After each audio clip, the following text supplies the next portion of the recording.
So we're on the water this morning with this Bayliner 185 Bowrider with the Mercruiser 4.3L Sterndrive, and I'm going to put it through its paces. I'm going to put it on the plane, show you how it runs, chuck it through a few turns and stuff, and just give you a better idea of the sort of performance you can expect from this boat.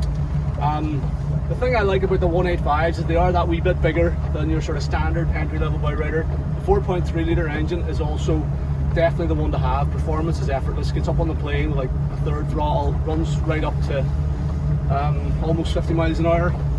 So there's tons of performance. Nice smooth running engine as well, and they're a lot more refined than the 3L. So let me walk you through this one now and show you exactly what we're looking at. The engine is running. It's starting on the button. It's running nice, smooth. There's plenty of power. There's a few wee issues with the instruments. So I'll just explain those to you. Now these gauges on boats like this, especially if the boat hasn't done a whole lot or it's been standing around for a while, they do give trouble, and you can see a couple of these instruments have been changed out. But anyway, let me walk you through it. So voltmeter is not working. That could just be a connection, but the voltmeter is not working. This is the oil pressure gauge. It is functioning, but it's working the wrong way around. So this is obviously, they've replaced this gauge. I would suspect they've maybe somebody's fitted a gauge with UK resistance or European resistance, whereas the engine sender would be an American system, so it's working the wrong way around, if you like. Whenever the engine speed increases, oil pressure's going down. Whenever it decreases, oil pressure goes up. It should be the other way around, but it is giving you some sort of an indication at the minute. Speedo's not working. The trim gauge is working, so that shows you, just trim her up here, shows you the position that the Sterndrive is in, and the wee limit switch is working too, so you can trim it so far with the limit switch, then it stops. So that's like your safe operating range. And if you want to trim it up further for putting the boat on the trailer, you push the switch in further and it lifts on up. But whenever you're running the boat, you should keep it down in that lower range. So that's all good. That limit switch and gauge is working now. And if you were to try and go and fix that, if they weren't working, you're talking a couple of, maybe 300 quid or something, 400 quid. Tacho's not, it's stuck, it's not working. Temperature gauge does appear to be working. She's come up there to about 150, 170 Fahrenheit. And the fuel gauge, this was working because I would not have put a boat in the water without a fuel gauge. So whenever I checked it, whenever we were launching, it was about a half full of fuel. So I don't know, maybe a wee wires come off or the connections work loose, but that definitely was working whenever I put it in the water, but it's currently not now. The throttling shift is super smooth and well balanced. So into forward gear, nice and light, back to neutral, into reverse gear, it's all balanced and light. The steering, however, is very heavy. Now it's working okay, but it's heavy. It's like a two-handed job. So I suspect that the steering cable needs to be replaced. Basically, this boat sort of has the feeling of something that hasn't really been used a lot in the last couple of years, and that sort of tallies with what the owner's telling me as well. But that's to my mind, the steering cable does need to be replaced. Anyway, I just want to, again, the idea with these videos are that I want to show the boats, warts and all, particularly if you're looking at traveling a bit of a distance, come and see the boat. I want you to know exactly what's being offered here. I haven't had a chance to speak to the owner about some of these issues yet, so but I'm sure if it's a case that some of this stuff needs to be resolved, we could work with you on any, whatever the deal works out. Some people like to take boats as they are and fiddle about with them and dick them up themselves. Other people like everything to be perfect. But anyway, we can work with you. But I wanted to be totally honest with you to show you exactly what the boat's doing and how it's going here at the moment. So anyway, let's put it on the plane and show you how it performs. There's definitely no problems with the performance. So she's in gear. We'll get her lined up here.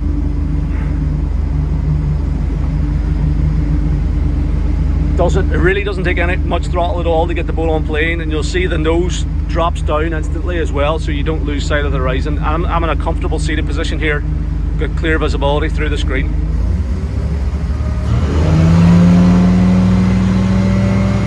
So she's on plane in an instant.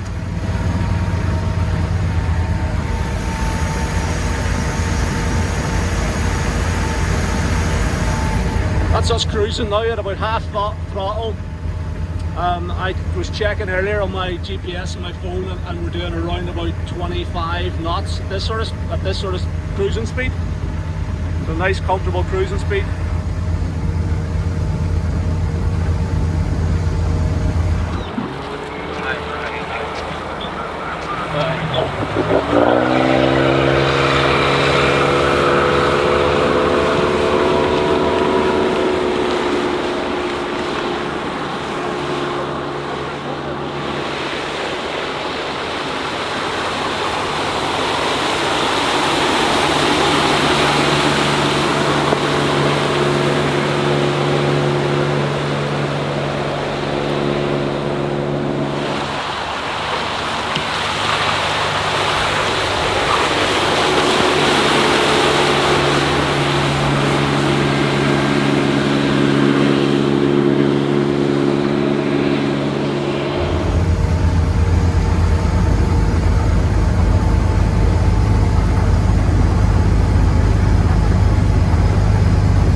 Get her lined up, we'll give her full throttle here now.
Let's take a wee look in the engine bay again. Everything looks good. Engine's running nice and smooth, no water or anything in the bilge. Definitely nice, sweet running motor. So there you go. As you can see, the boat's running perfect, performing as it should.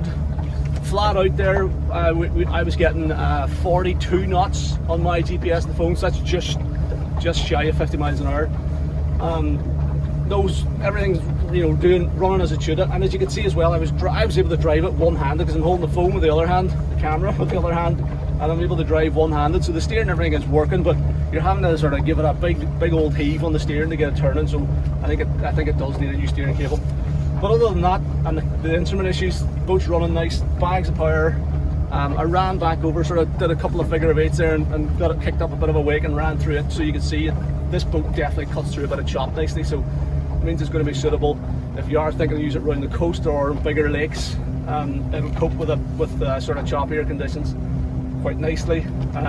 Yeah, that's just a nice, mechanically nice Bayliner 185 with a couple of wee issues to resolve here. But anyway, the idea behind these videos is to show you exactly what you're looking at, and also let you see how the boat's performing without having to go through the whole rigmarole on a sea trial in person, if you don't want to, or certainly before you come and have a look at the thing or maybe make an offer. So anyway, hopefully you found the video useful. Thanks for taking the time to watch it.